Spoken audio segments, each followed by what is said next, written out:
Hay ciertos personajes de cómic que, por muy ilustres que sean, es difícil encontrar las colecciones en las que aparecen, puesto que no llegaron a sentarse en ninguna o a tener una con su propio nombre. Es el caso de nuestro protagonista de la semana, ese héroe que nos enseña que, en lo que se refiere a salvar el mundo, el tamaño no importa. ¿O sí? Presentamos En Jessica James, Conociendo a Ant-Man. Ya sabemos que hay muchos personajes que han ocupado el papel de Ant-Man. Y que el más canónico y popular actualmente es Scott Lang. Pero ya sabéis que somos unos clásicos románticos, así que nosotros hoy nos vamos a centrar en el original. Hank Pym. Empezamos. Entre los años 50 y principios de los 60 eran muy populares entre los lectores de Marvel títulos que presentaban cómics con historias de predominante temática fantástica, autoconclusivas y sin ninguna solución de continuidad entre ellas. A diferencia de las colecciones de cómics que estaban a punto de definirse en el género superheroico y que acabarían desarrollando complejos universos argumentales. Esto empezó a darse cuando alguna de estas historias alcanzaba una gran recepción por parte del público o un editor tenía verdadera fe en ella. Algunos personajes que aparecieron así fueron Spider-Man, Thor, Groot o Ant-Man. Y así, en el número 27 de Tales to Astonish, en enero de 1962, nacía Hank Pym, de la mano del tándem Stan Lee y Jack Kirby, en una historia de 7 páginas que contaba cómo un científico brillante descubría un suero capaz de reducir el tamaño de la materia. Y que acabaría aplicando a sí mismo para acabar viviendo una pequeña aventura, valga la expresión, que le llevaría a establecer relación con unas hormigas al más puro estilo cariño en Cogida a los niños. Finalizaría con Pym destruyendo el suero para que no cayera en malas manos y dando por finalizada para siempre esta historia. Sin embargo, las ventas de este número en particular fueron sorprendentemente buenas. Y los editores de Marvel atribuyeron este éxito a Pym, que llevaba el grueso del número y aparecía en la portada. De esta forma, decidieron incorporar al personaje al universo superheroico de Marvel que estaba por conformarse, trayéndole de vuelta en el 35 de Tales to Astonish, en septiembre de 1962. Esta vez acompañando su suero reductor con un casco cibernético que le permitiría controlar a las hormigas, lo que le valió el sobrenombre de Ant-Man.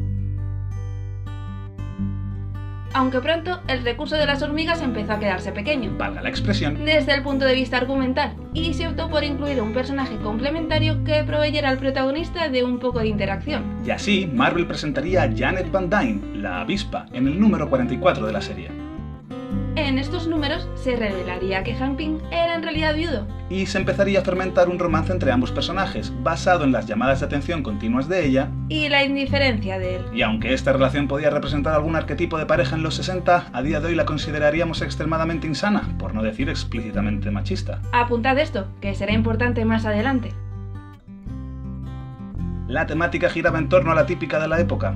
La Guerra Fría, la ciencia ficción... Y la colección incorporaba a los villanos de rigor al universo Marvel. Siendo los más relevantes Torbellino, el Caballero Negro... ¿Y quién sería la némesis de Pym? Cabeza de Huevo. Sí, se llamaba de verdad así. El caso es que llegó 1963 y tanto Hank como Janet se convertirían en miembros fundadores de los poderosos Vengadores, junto con Iron Man, Hulk y Thor. La consecuencia directa para Hank fue la reversión del efecto de su suero. Pensando que Ant-Man tendría poco que aportar a titanes como Hulk o Thor, se consolidaría su transformación en Giant-Man. Sin embargo, el personaje no funcionaba tan bien como se esperaba. Los cambios en la serie no daban tiempo a sentar un público fiel. Lo que se trataba de solucionar con más cambios, en trama, personajes, estética... En el número 60, Tales to Astonish empezaría a ofrecer una historia de Giant-Man y otra de Hulk, con quien compartiría número durante 9 números antes de ser sustituido definitivamente por Namor.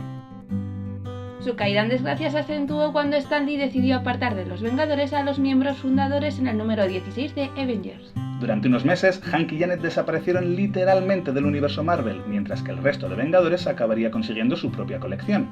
Y este es un punto clave que explica, en parte, por qué este personaje no goza a día de hoy de la popularidad de sus coetáneos. Después de algún cameo esporádico, la pareja vuelve a los Vengadores en el número 27, esta vez Hank con el nombre de Goliath y Janet con una personalidad más definida, habiendo heredado una fortuna y cambiando de traje de batalla en cada número. Lo que aportaba cierta variedad a un grupo por lo demás estéticamente homogéneo. Esto se tradujo en una mayor aceptación de Jan por parte del público y una insistente confusión en lo que respectaba a Hank. Como decíamos, el resto de Vengadores originales tenían sus propias colecciones donde podían desarrollar sus personajes. Pero a Hank solo le veíamos en los Vengadores, y es por ello que sus tramas más icónicas se desarrollaron en estos números. Aunque se intentó un lanzamiento de una colección propia que resultó un fracaso argumental. Marvel Future del 4 al 10. En primer lugar, se desvelaría que los cambios de tamaño en el cuerpo de Pym le estaban acarreando problemas estructurales en sus huesos, lo que convertía en un riesgo su transformación en Goliath. Más adelante, en un arco argumental que iría del número 54 al 58, Pym crearía sin quererlo a su propio archienemigo, el robot Ultron. No, en los cómics no fue culpa de Tony. Desatando así una amenaza sin igual al mundo a la que, luego se revelaría, había implantado sus propias ondas mentales. Sí, esto explica las diferencias de personalidad entre los Ultrones del cómic y de las pelis. Lo que desencadenaría un fuerte sentimiento de culpa en el desarrollo del personaje de Pym con los años, así como una extraña relación paterno-filial con el villano.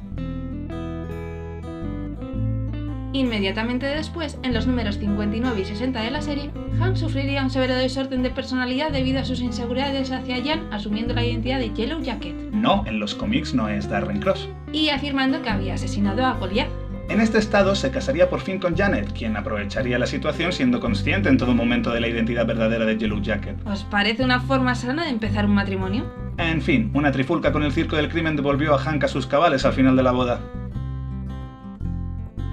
Tras abandonar de nuevo a los Vengadores y ceder el manto de Ant-Man a Scott Lang, Hank volvería al equipo en un arco argumental que definiría, de una vez por todas, al personaje entre los números 212 y 230 de la serie. Aquí, autores como Jim Shuster y Roger Stern aprovecharon el accidentado desarrollo del personaje y lo justificaron argumentalmente dotándole de una gran inseguridad y desequilibrio mental.